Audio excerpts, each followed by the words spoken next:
નમસ્કાર દર્શક મિત્રો, સૌના સરદાર અને વીર વિઠ્ઠલભાઈ ચર્ચા બરાબર જામીને વચ્ચે દિવાળી આવી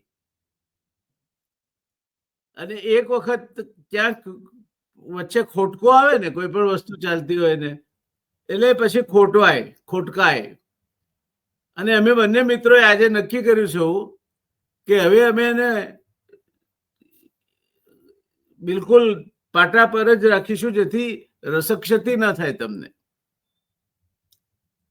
દરમિયાનમાં એક સરસ મજાનો પ્રસંગ ઉજવાઈ ગયો.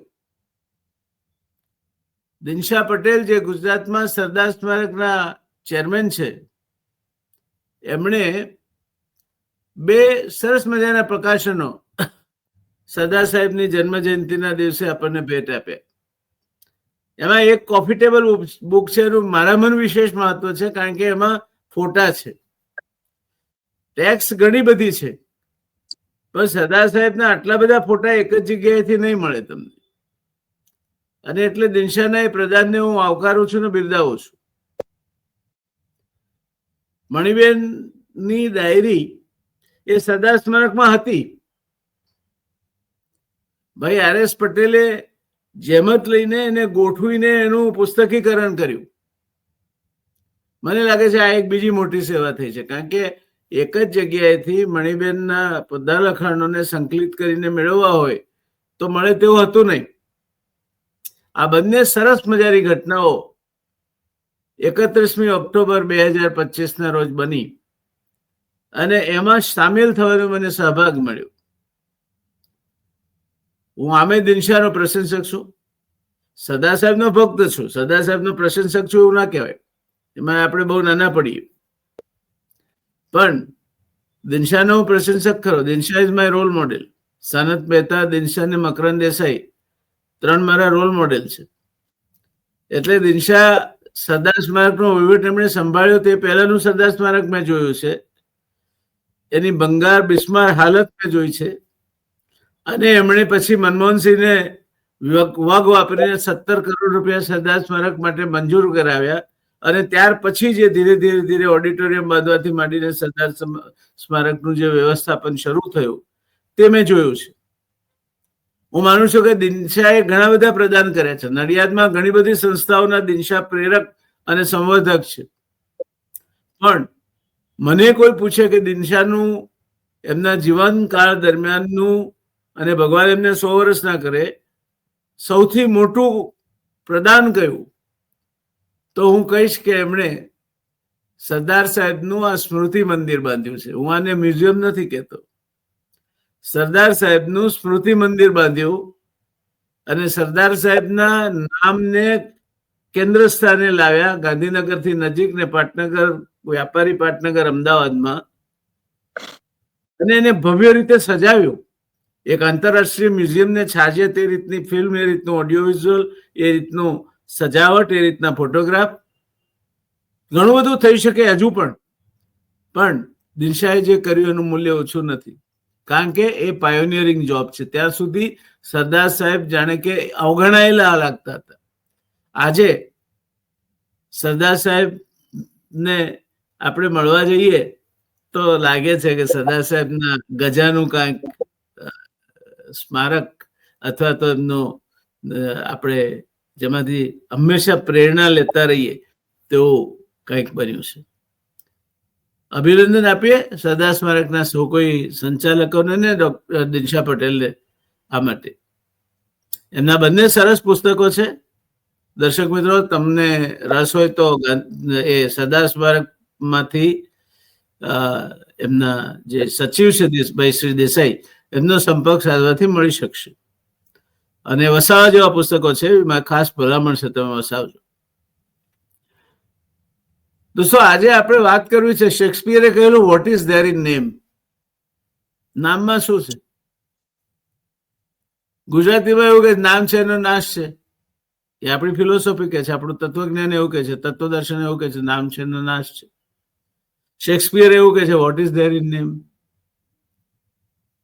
પણ એ ફરતું ફરતું ફરતું ફરતું જયારે કરમસદ ઉપર આવે ત્યારે અમારા રસેશભાઈ એમ કે ના ઘણું બધું છે એમાં.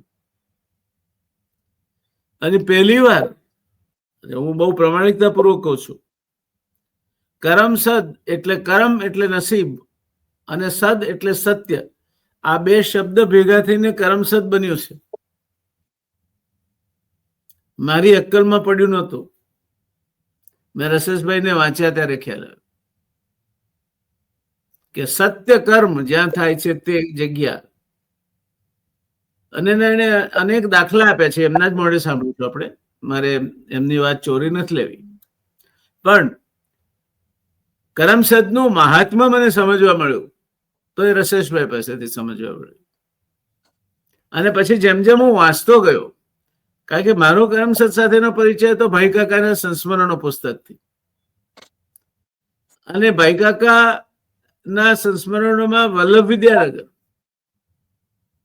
એ વલ્લભ વિદ્યાનગર કઈ રીતે અસ્તિત્વમાં આવ્યું, કઈ રીતે એક તબક્કે પડી ભાગવાનું હતું ને કઈ રીતે સરદાર સાહેબના એક ટકોરાથી એ જીવંત થઈ ગયું, અને ત્યાર પછી ભાઈ કાકા સાથે કયા પ્રકારની રમતો થઈ. પહેલા કોન્વોકેશનમાં તારીખ લેવાય છે અને 15 દિવસ પહેલા ભાઈ કાકાને નિવૃત્ત કરી દેવાય છે અને બાબુભાઈ જસભાઈ એમનો ચાર્જ લઈ લે છે. આવું પણ બન્યું છે. એટલે કરમસદ એ એને વિદ્યાનગર આપ્યું છે. હું જીઆઈડીસીમાં જોડાયો, ત્યાર પછી ઉદ્યોગ ખાતામાં કામ કર્યું. શશિકાંતભાઈ પટેલ અમારા એ વખતે વિઠ્ઠલ ઉદ્યોગનગર એસોસિએશનના પ્રેસિડેન્ટ હતા. તે તરાર માણસ, પાકો પાટીદાર, બોલવામાં એક ગાને બે કટકા, પણ મનનો એકદમ મીઠો. ત્યારે વિઠ્ઠલ વિદ્યાનગર સાથે પરિચયમાં આવવાનું થયું. મારો પરિચય વિઠ્ઠલ વિદ્યાનગર અને વલ્લભ વિદ્યાનગર સાથે આટલો. પણ કરમસદના નામનું રહસ્ય, એ ગુપ્ત જ્ઞાન મને રસેશભાઈએ કરાવ્યું. એટલે આપણે આજે શરૂઆત એનાથી જ કરવી છે. તો રસેશભાઈ, હવે હું આ ચર્ચાનો દોર સંભાળી લેવા આપને વિનંતી કરું છું. કરમસદ, સરદાર સાહેબ, 565 રજવાડા, વિદ્યાનગર, કરમસદની બસ, વિઠ્ઠલ ઉદ્યોગનગર, કરમસદના 3 કુવા, આ બધા વિશે જરા વાત માંડીને કોને. કરમસદની વાત કરું એ પહેલા હું એક દિનશા પટેલને, મારે જે આપણે વાત કરી એ મારે કરવી જોઈએ, જેનું એક જ મુખ્ય કારણ કે એમણે જે કાર્ય કર્યું છે, અદ્ભુત કાર્ય, એ બિરદાવવું રહ્યું. અને જે પુસ્તકની સાહેબે જે વાત કરી, એ પુસ્તક એક આ કોફી ટેબલ બુક દર્શકોને દેખાતું હશે, અને બીજું એક પુસ્તક છે મણિબેનની ડાયરીના પ્રસંગો. મણિબેનની ડાયરીની જ એક સમર્પિત જીવનની વાતચીત થઈ છે. તો સાહેબે કહ્યું એ પ્રમાણે આ પુસ્તક વાંચ્યું, એ પ્રમાણે હકીકતે એટલું સુંદર પુસ્તક છે. અને દિનશાના પ્રયાસોને બિરદાવવા જોઈએ. આ પુસ્તક દરેકે વાંચવું જોઈએ, વસાવવું જોઈએ. ઘણા બધા મનના પ્રશ્નોના ઉકેલ આ પુસ્તકોમાં છે. મૂળ વાત ઉપર આવીએ કે કરમસદ, કરમ એટલે કર્મ અને સદ એટલે સદકર્મ. અમે જનરલી, અને આમાં કરમસદ આમ અમારી વાણી અને એના પ્રમાણે જોવા જઈએ તો અમે બહુ કોળા પાડે, એક ગાને બે કટકા, જેમ સાહેબે કહ્યું, શશિકાંતભાઈ, એવું અમારા પટેલોમાં ખરું.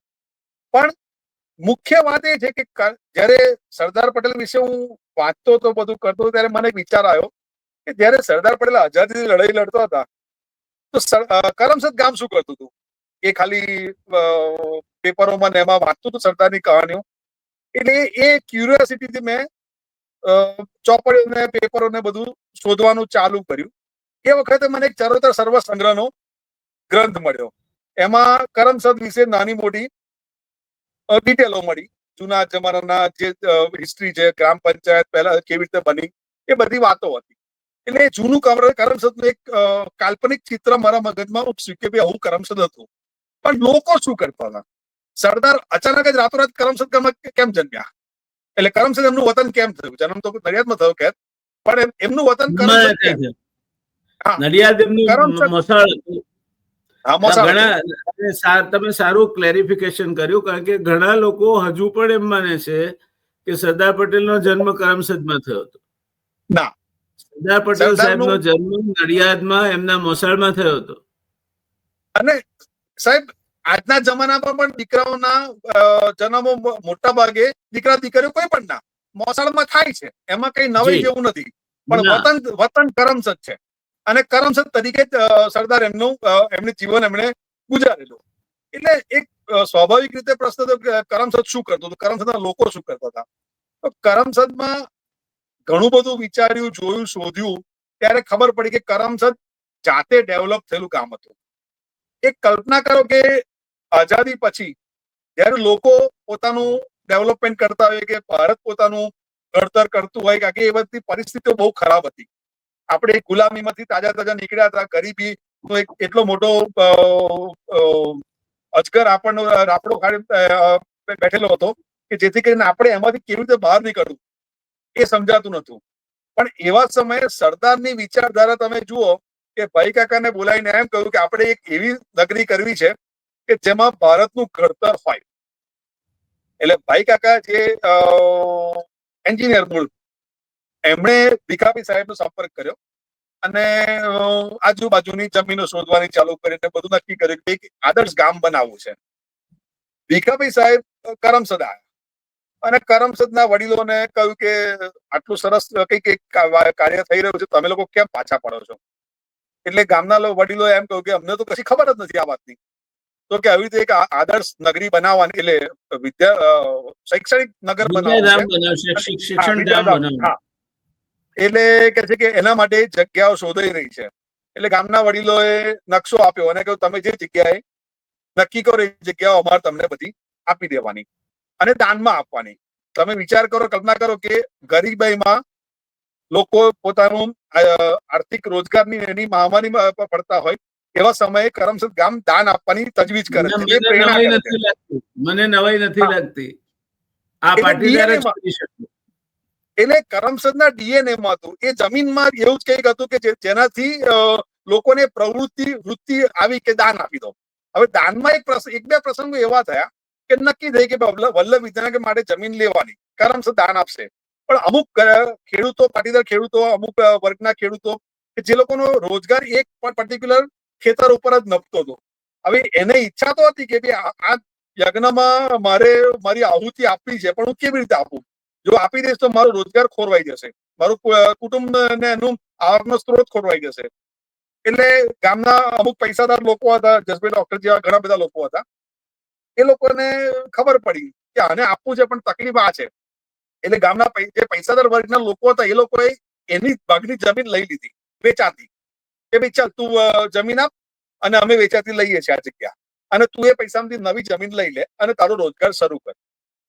જેવી રીતે સાહેબ તમારી જમીનો મેં ખરીદી એટલે માલિક હું થયો. તમારી ઈચ્છા છે કે મારી જમીન વિદ્યાગરમાં મારી આપવી છે, પણ તમે આપી શકવા માટે સક્ષમ નથી. એવા કેસમાં ગામના વડીલોએ એ જ વ્યક્તિના નામે, જેના નામની જમીન હતી, એના નામે ડોનેશન કર્યું. હકીકતમાં જો ના એ લોકો ઈચ્છત કે અમારે આ જમીન નથી આપવી એના નામે, તો ના આપી શકે, કારણ કે માલિક પોતે બની ગયેલા પૈસા આપીને.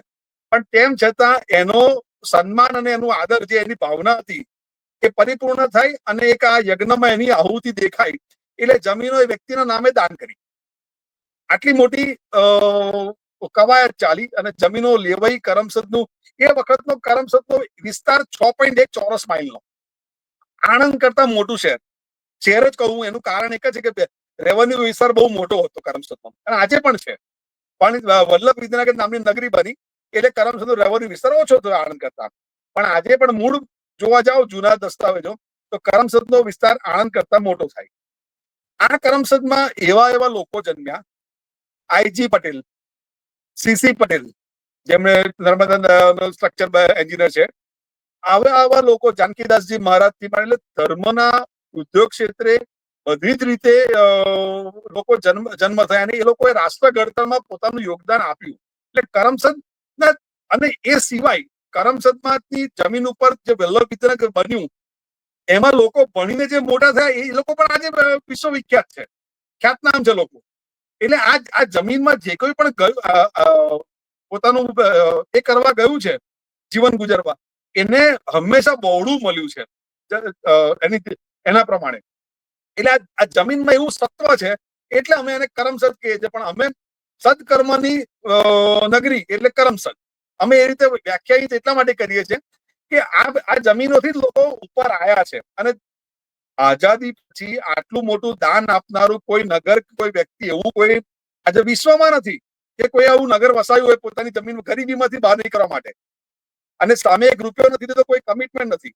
તો કરમસદનું આ યોગદાન એટલું મોટું છે કે લોકો અત્યારે એમ વિચારે કે સમજ્યા, પણ આજે અબજો રૂપિયાની એ જમીનની મિલકતો, ખાલી જમીનની મિલકતો, સ્ટ્રક્ચર ઉપરનું બાજુમાં રહ્યું, ખાલી જમીન અબજો રૂપિયાની થાય, પણ એ ડોનેશન આપીને રહ્યા. રસેશભાઈ, આમાં ભાઈ કાકા ને ભીખાભાઈ સાહેબ નું તો બહુ મોટું યોગદાન છે જ, અને કાયમી ધોરણે સુવર્ણ અક્ષરે લખાયેલું રહેશે. પણ મારે આજે જે વાત કહેવી છે તે વાત તમને વધારે ગૌરવાન્વિત કરે તેવી છે. કરમસદમાં એન્જિનિયરિંગ કોલેજ બાંધવા માટે, વિદ્યાનગરમાં એન્જિનિયરિંગ કોલેજ બાંધવા માટે બિરલાજીએ કહ્યું હતું કે હું 25 લાખ રૂપિયા આપીશ અને પછી પણ જોઈશે તો પૈસા આપીશ. એમણે કહેલા આર્કિટેક્ટ પાસે નકશા તૈયાર કરાવ્યા ભાઈ કાકા અને ભીખાભાઈ સાહેબે. કનૈયાલાલ મુનશી લીગલ એડવાઇઝર રહ્યા. એ રીતે દસ્તાવેજો ને બધું બાકીનું તૈયાર થયું. પછી ફાઇનલી જયારે દિલ્હી જાય છે ત્યારે સ્વાભાવિક રીતે સરદાર સાહેબના ત્યાં ઉતર્યા. તો સરદાર સાહેબે પૂછ્યું કેમ આવ્યા છો? તો કે આ બિરલાજી આવું કહ્યું છે ને એટલા માટે જઈએ છીએ. કે સારું જાઓ. ગયા ત્યારે બિરલાજીએ એમને કહ્યું કે ભાઈ તમે આવ્યા છો, આવકારું છું, પણ મને મહાત્મા ગાંધીએ એવું કહ્યું છે કે ગુજરાતમાં એન્જિનિયરિંગ કોલેજ કરવા માટે કસ્તુરભાઈ લાલભાઈએ 25 લાખ રૂપિયા આપવાનું જાહેર કર્યું છે. તો એક જ રાજ્યમાં 2 દાન જાય એના કરતા તમે બીજા કોઈ રાજ્યમાં પૈસા આપો, એટલે હું તમને નહીં આપી શકું પૈસા. હું તમને પૈસા નહીં આપી શકું. રસેશભાઈ સાંભળી લો બરાબર. બિરલાજી પોતાના વચનમાંથી પાછા પડ્યા અને બધા આશાના મિનારાઓ, જે કઈ નકશાઓ બક્ષાઓ જે કઈ કર્યું હતું એ બધું શું સ્થિતિ થઈ છે ભાઈ કાકાની ને ભીખાભાઈ સાહેબની ને કનૈયાલાલ મુનશીની, તમે કલ્પી શકો છો. પાછા સરદાર સાહેબના ત્યાં પાછા ગયા, ત્યાં મોઢા પડેલા હતા. એટલે સરદાર સાહેબે સ્વાભાવિક એમની સ્ટાઇલમાં પૂછ્યું કે આ ઉતરેલી કઢી જેવા મોઢા કરીને કેમ આવ્યા છો, શું થયું? એટલે કે આવું થયું. અને બિરલાજીએ આવું કહ્યું કે હવે પૈસા નહીં આપે તો આખું સ્વપ્ન પડી ભાગ્યું. સરદાર સાહેબ એક જ શબ્દ કે છે, ધેટ્સ ઓલ. તમે બિરલાજીના ત્યાં પાછા જાઓ. આ લોકોને પાછા મોકલ્યા. દરમિયાનમાં એ લોકો જયારે પહોંચ્યા બિરલાજીના ત્યાં, ત્યારે બિરલાજી આફળા ફાફડા પોતાના બંગલામાંથી બહાર નીકળતા હતા. એમણે કહ્યું માફ કરજો, તમે બેસો, રાહ જુઓ, હું આવું છું, મને સરદાર સાહેબે બોલાવ્યો છે. સરદાર સાહેબને મળી આવ્યા પછી શું ચમત્કાર થયો? પહેલા જ વાક્યમાં બિરલાજીએ કહ્યું કે મેં જે પહેલા 25 લાખ આપવાનું કબૂલ્યું હતું તે પૈસા હું તમને આપીશ, પણ હવે 25 લાખ ઉપર હું પૈસો પણ નહીં આપું તમને. અને ચરોતરની ખાનદાની ને ભાઈ કાકા ને ભીખા કાકાની દિલેરી જુઓ કે એમણે મર્યાદિત રકમ આપી જે ઓછી હતી બાંધકામ પૂરું કરવા માટે, છતાં પણ એમણે બિરલા વિશ્વકર્મા મહાવિદ્યાલય એ એન્જિનિયરિંગ કોલેજનું નામ રાખ્યું.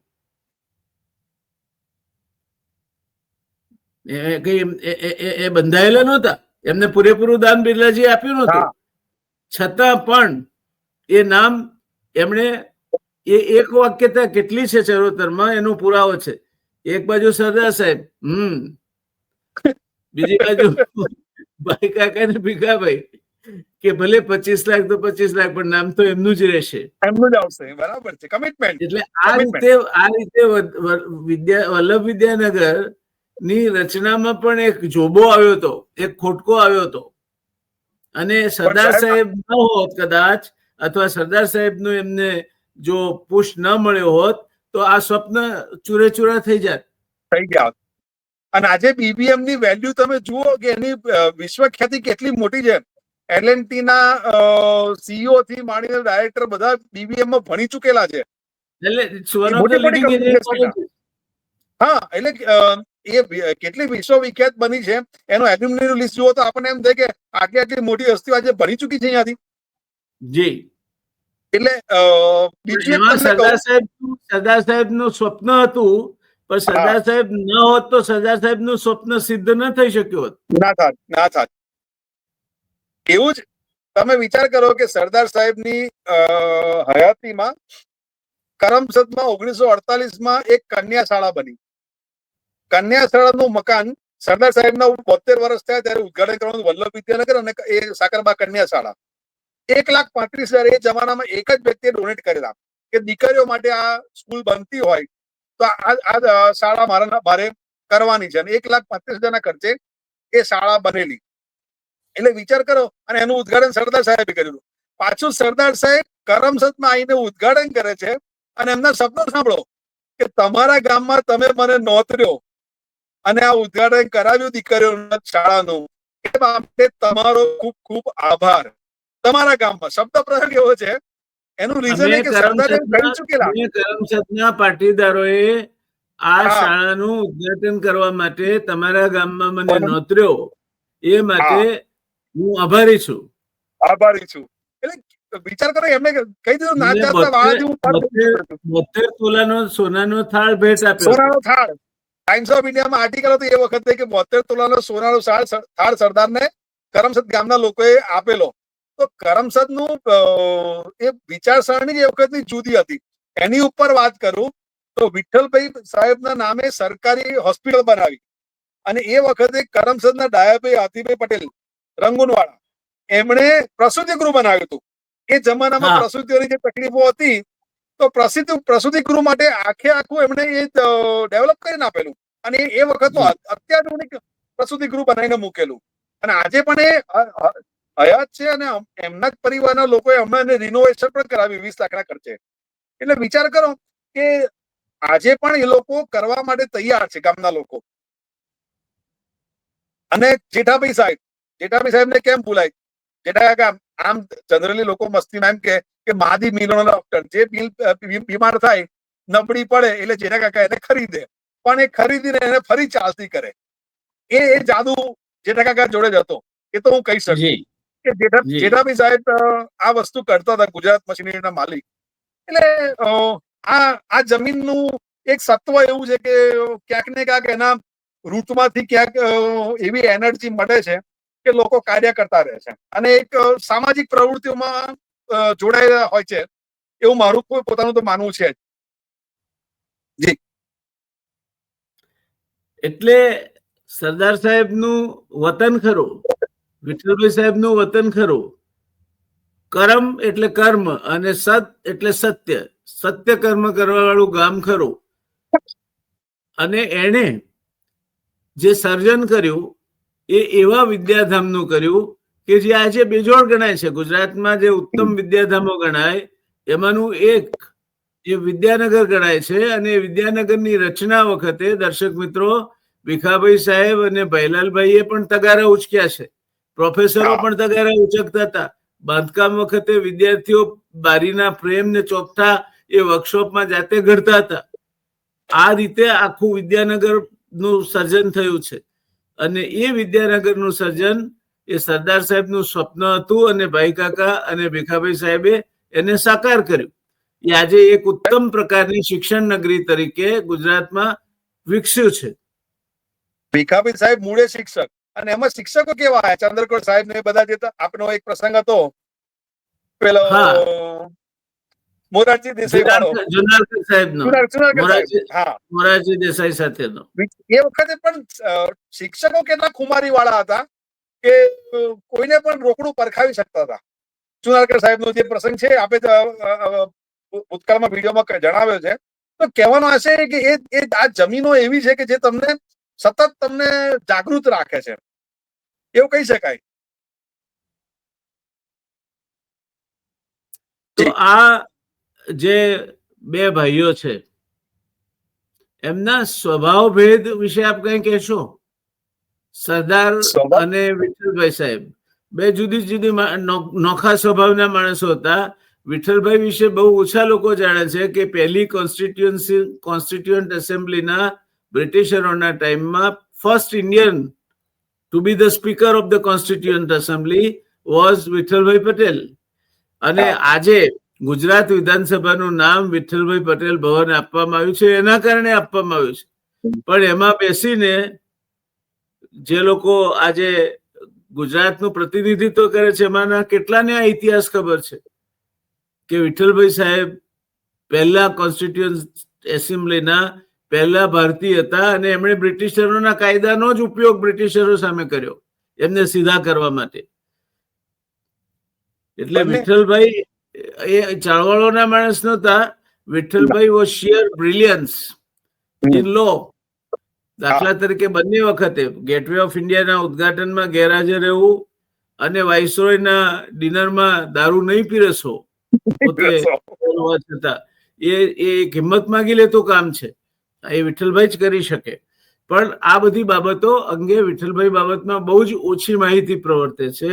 એનું કારણ કે વિઠ્ઠલભાઈ શાંત પ્રકૃતિના અને પ્રમાણમાં એમનું કામ એવું હતું કે જે આજે તમે મને કહ્યું ત્યારે વિઠ્ઠલપુરા ગામ કેમ વિઠ્ઠલભાઈના નામ સાથે જોડાયું તે ખબર પડી કે વિઠ્ઠલભાઈએ કેમ કલેક્ટરને કહ્યું કે વાઇસરોય જે રસ્તે જવાના છે એને લેવલ કરીને સારો રસ્તો બનાવવાની જરૂર નથી.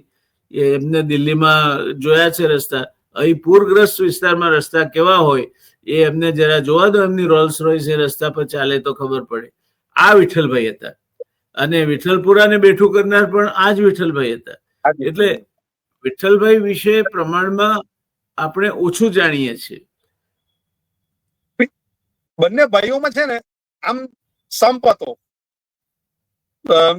વિચાર ભેદ ખરો. વિચાર ભેદ એટલે કેવી રીતે કે વિઠ્ઠલભાઈ સત્યાગ્રહની પ્રકૃતિના માણસ નહીં.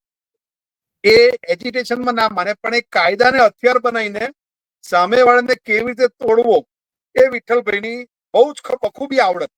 અને વિઠ્ઠલભાઈ પાર્લામેન્ટરી પ્રોસિડિંગના જનક કહી શકું. એનું કારણ એ કે એમણે જે પ્રથાઓ શરૂ કરેલી એ આજે પણ આપણી પાર્લામેન્ટમાં ફોલો થાય છે.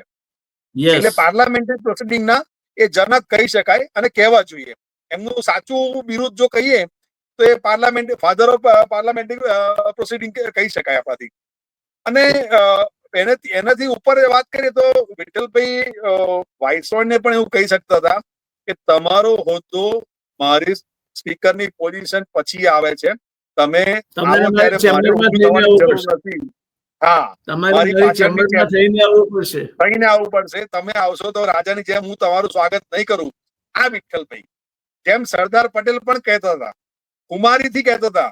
અને એ સરદાર પટેલ લોકોમાંથી પેદા થયેલા લોકોના નેતા હતા. એવી રીતે વિઠ્ઠલભાઈ કાયદામાંથી બનેલો લોકો માટેનો સર્જન થયેલો નેતા હતો. એટલે એ પુસ્તકોથી સામેવાળાના બ્રિટિશરોના કાયદાથી બ્રિટિશરોને કેવી રીતે અંફાવા એ આવડત વિઠ્ઠલભાઈમાં હતી. અને બંને ભાઈઓએ જે રશેશભાઈ આપે બહુ સુંદર વાક્ય પ્રયોગ કર્યો છે અને મને લાલચ થાય છે કે વાંચ્યા વગર નથી રહી શકતો. આપે લખ્યું છે કે જ્યારે વિઠ્ઠલભાઈએ પોતાની પ્રચંડ કાયદાકીય બુદ્ધિનો ઉપયોગ વસાહતી કાયદાઓને તોડવા માટે કર્યો અને સરકારે એક વિભાજિત ઉપખંડને એક રાષ્ટ્રમાં જોડવા માટે પોતાના અડગ સંકલ્પનો ઉપયોગ કર્યો, ત્યારે તેઓ ફક્ત કરમસદના પાઠોને રાષ્ટ્રીય સ્તરે લાગુ કરી રહ્યા હતા.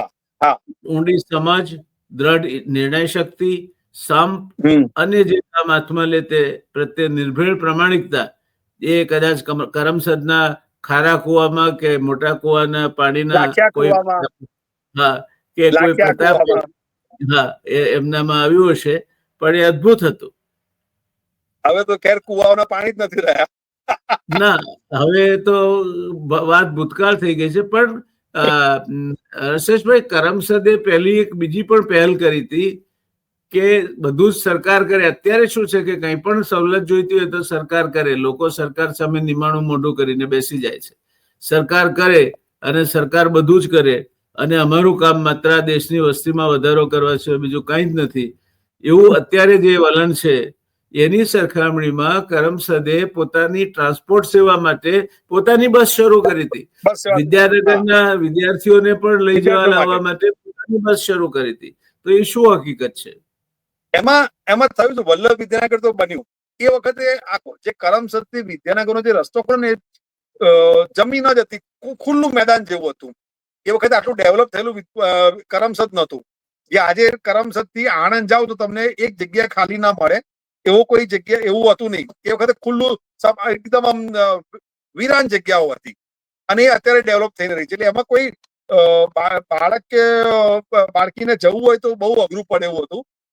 એટલે કરમસદમાં અમારા વડીલોએ ભેગા થઈને નક્કી કર્યું કે આપણે એક બસ સેવા શરૂ કરો કે જેથી કરીને વિદ્યાર્થીઓને વિદ્યાનગર જવા માટે એક સગવડ ઊભી થાય અને પોતાની બસ સેવા કોઈ સરકાર તરફથી નહીં. સાહેબ હું તમને બીજું એક ઉદાહરણ આપું આમાં કે કરમસદ એટલું સમૃદ્ધ કે 1940માં એની ગ્રામ પંચાયત બની ત્યારથી કરમસદ ટેક્સ ફ્રી ગામ હતું. જ્યાં સુધી ઓક્ટ્રોય કરમસદની છીનવાઈ ના ગઈ ત્યાં સુધી નહીં કટર વેરો, નહીં પાણી વેરો, નહીં ઘર વેરો, કશું જ નહીં.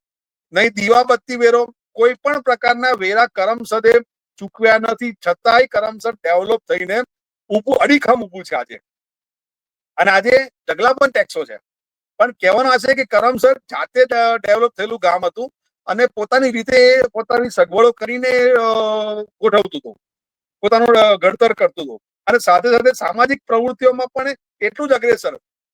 શ્રી કૃષ્ણ હોસ્પિટલની જમીન પણ કરમસદના ડોનેશનમાં થઈ, HM પટેલ દ્વારા જે સ્થાપિત થઈ અને એ બની. એવું જ વિઠ્ઠલ ઉદ્યોગનગર. કારણ કે આમાં થયું શું કે શૈક્ષણિક નગરી તો બની ગઈ, પછી વિદ્યાર્થીઓ ભણ્યા પછી કરશે શું? એટલે વિચાર આવે કે ભાઈ હવે ઉદ્યોગોની સ્થાપના તો કરવી પડશે. એટલે વિઠ્ઠલ ઉદ્યોગનગર વિઠ્ઠલભાઈના નામે બનાવ્યું અને ત્યાં આગળ એક ઔદ્યોગિક વસાહત GIDC ની શરૂઆત થઈ. એ પછી નક્કી થયું કે ભાઈ ચલો ઉદ્યોગ થઈ ગયા તો સ્વાસ્થ્યનું શું? તો શ્રી કૃષ્ણ હોસ્પિટલ બની. આ બધું જ કરમસદની જમીન, 1100 થી 1200 વીઘા જમીનો કરમસદની ગઈ હશે અને આજે પણ અડીખમ કરમસદ ઊભું છે. એટલે અને હવે તો જો કે ખેર મ્યુનિસિપલ કોર્પોરેશનમાં એનો વિલય થઈ ગયો એટલે કરમસદ આણંદ મહાનગરપાલિકા કહેવાય છે.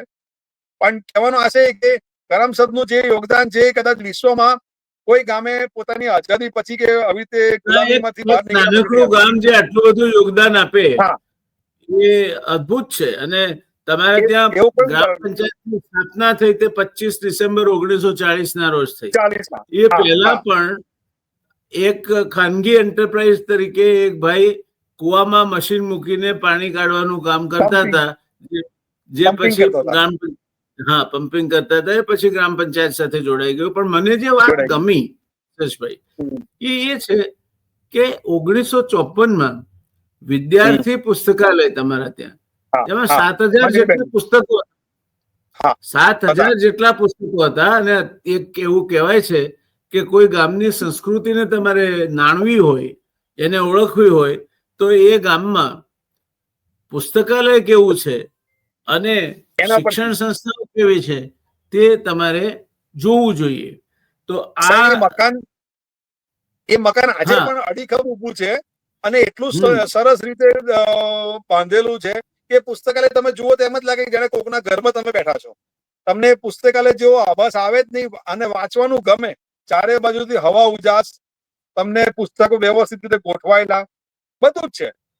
અને એ વખતે હું તો બહુ ઘણો નાનો હતો કારણ કે જયારે જોયું ત્યારે, પણ એ વખતનું મને યાદ આછું પાતળું યાદ છે કે એ પુસ્તકાલય આજની તારીખમાં પણ એ જ રીતે ગોઠવાયેલું વ્યવસ્થિત છે. પણ ખેર હવે લોકો વાંચનારો વર્ગ ઓછો થઈ ગયો, વોટ્સએપ યુનિવર્સિટીનો વર્ગ વધી ગયો છે એટલે એમાં જે રેડીમેડ મળે છે લોકો વાંચે છે. પણ કહેવાનો આ છે કે પુસ્તકાલય લોકોના જીવનમાં ઘણો બધો ફરક લાવી શકે છે. એક સૂચન કરવાનું મન થાય છે, તમે કરમસદમાં રસ લો છો એટલે. મેં ઘણા બધા પુસ્તકો જોયા છે, પુસ્તકાલયો જોયા છે, જેવા કે નડિયાદમાં ડાહી લક્ષ્મી લાઇબ્રેરી, નવસારીમાં સરદાર પટેલ લાઇબ્રેરી, પાટણમાં સર સયાજીરાવ ગાયકવાડના નામે લાઇબ્રેરી ચાલે છે.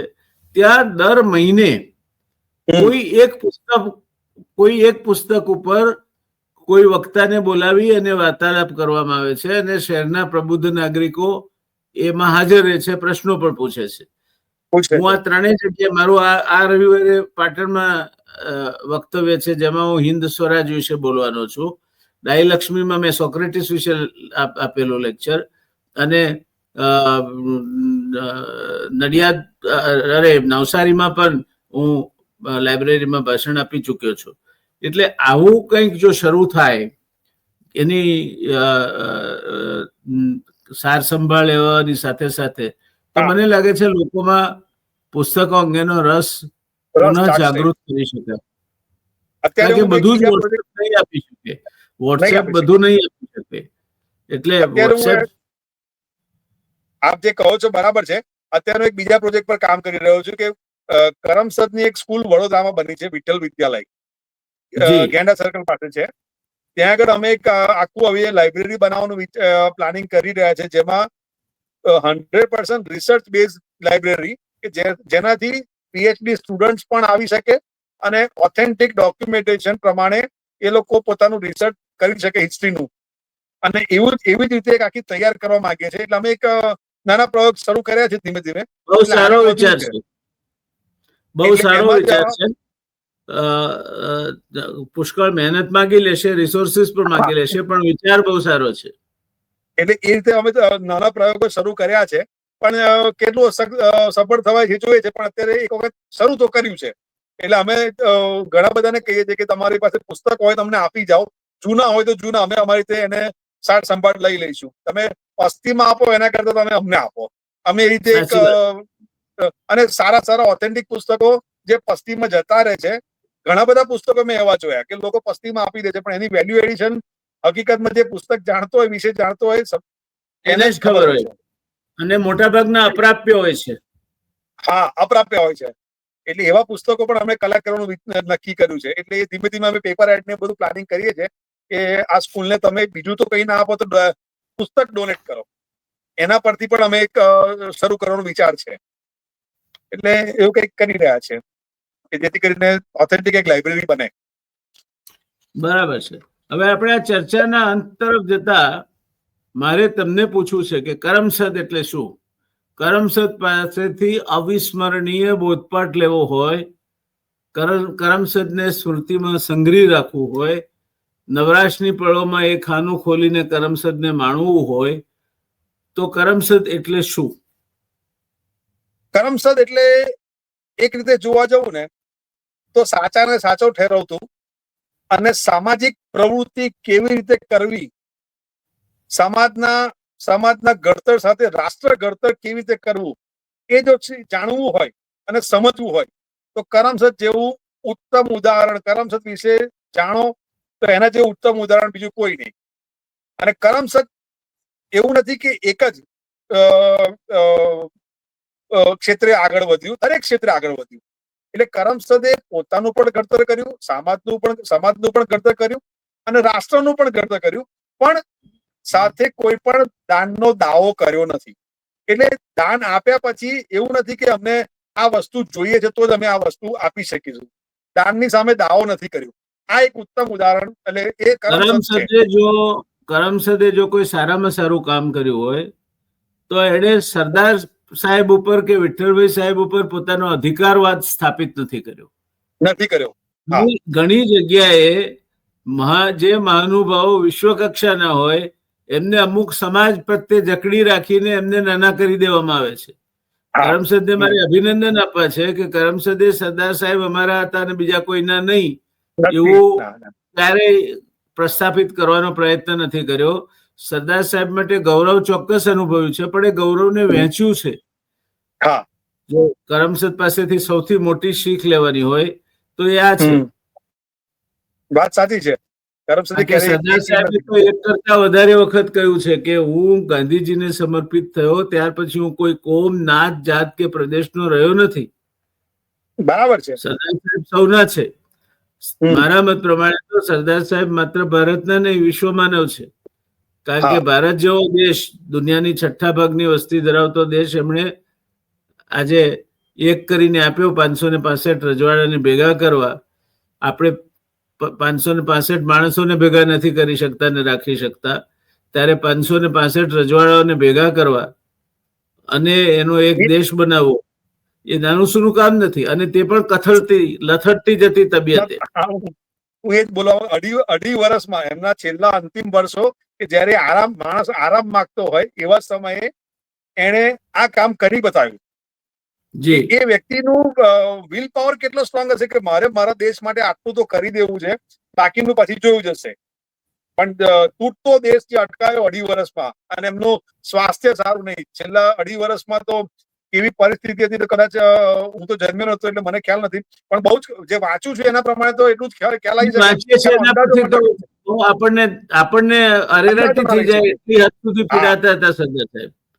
અને છતાંય એમણે ક્યારેય બિચારા બાપડા બનીને પોતાની ફરજમાંથી ચૂક કરવાનો પ્રયત્ન નથી કર્યો. મને એક પ્રસંગ યાદ આવે છે, આપની આ બુકમાંથી પ્રસંગ યાદ આવે છે, હું વાંચી સંભળો, કારણ કે એટલો સુંદર છે કે સરદારની ખુમારી જો જાણવી હોય 1935માં સરદાર જે વિચારતો હતો, 1935 ની વાત, 46 ની વાત નહીં, બહુ પર્ટિક્યુલરલી કહું છું કે મુંબઈના સરકારના ગવર્નર હતા લેમલી. એમણે સરદાર જોડે એક મિટિંગમાં એમ કહ્યું કે તમે મુંબઈના એક મોટા નેતા થશો કે સર્વોપરી વડા બનશો, પણ તમને બારડોલી સત્યાગ્રહ વખતે જે જમીનો લેવાઈ કે ચીનવાઈ કે સરકારે લઈ લીધી છે એ પાછી ક્યારેય નહીં મળે.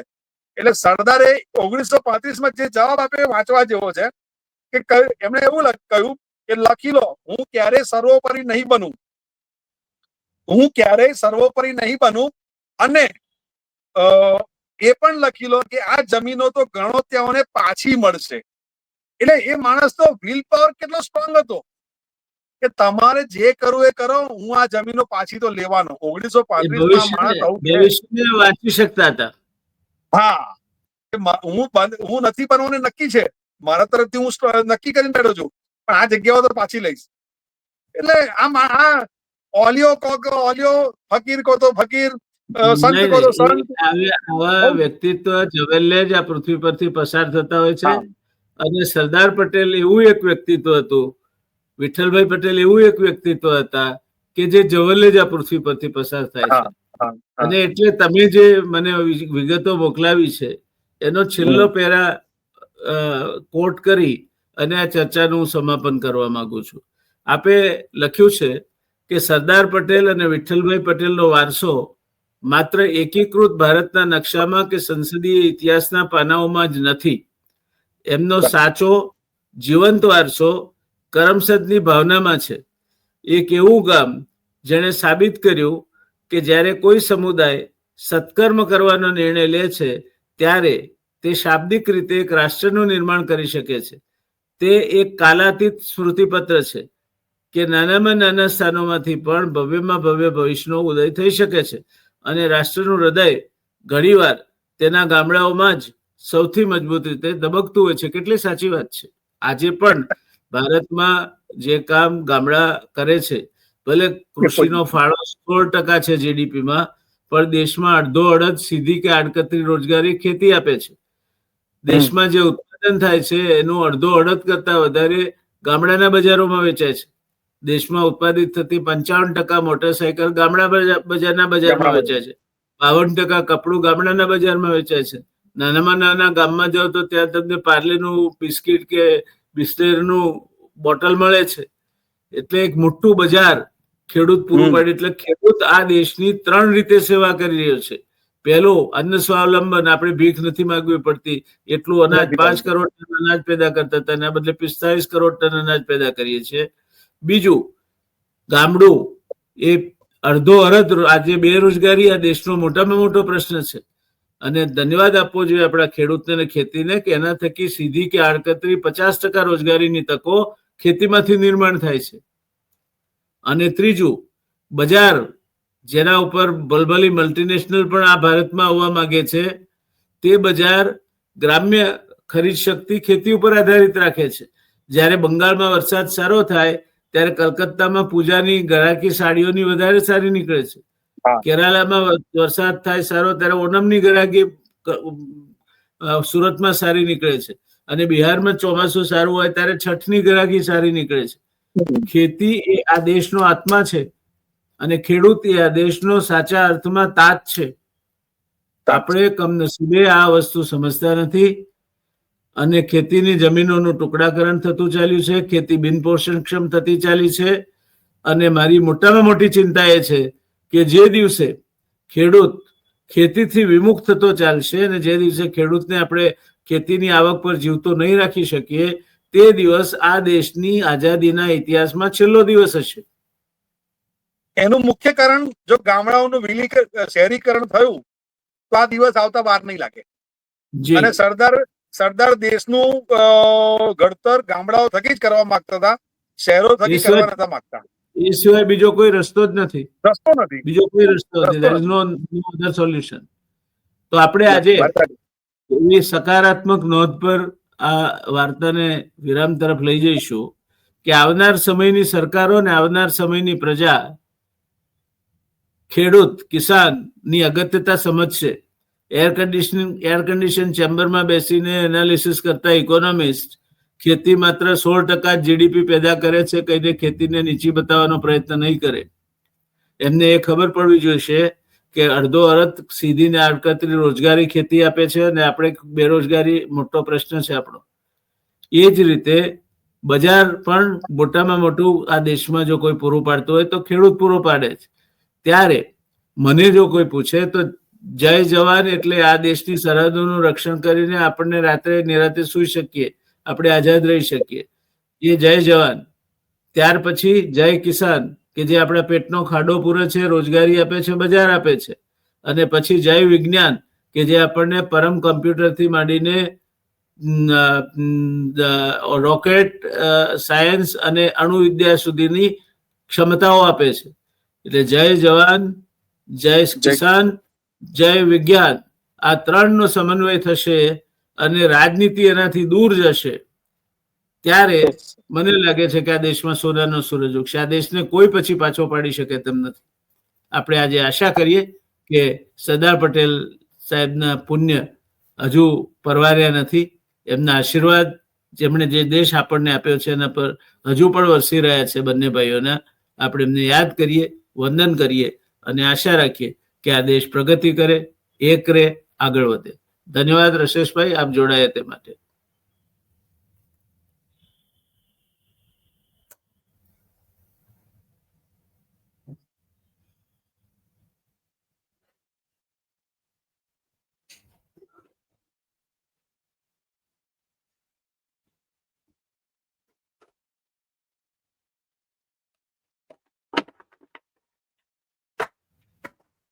વાત કરી શકાય. આજનો બહુ સરસ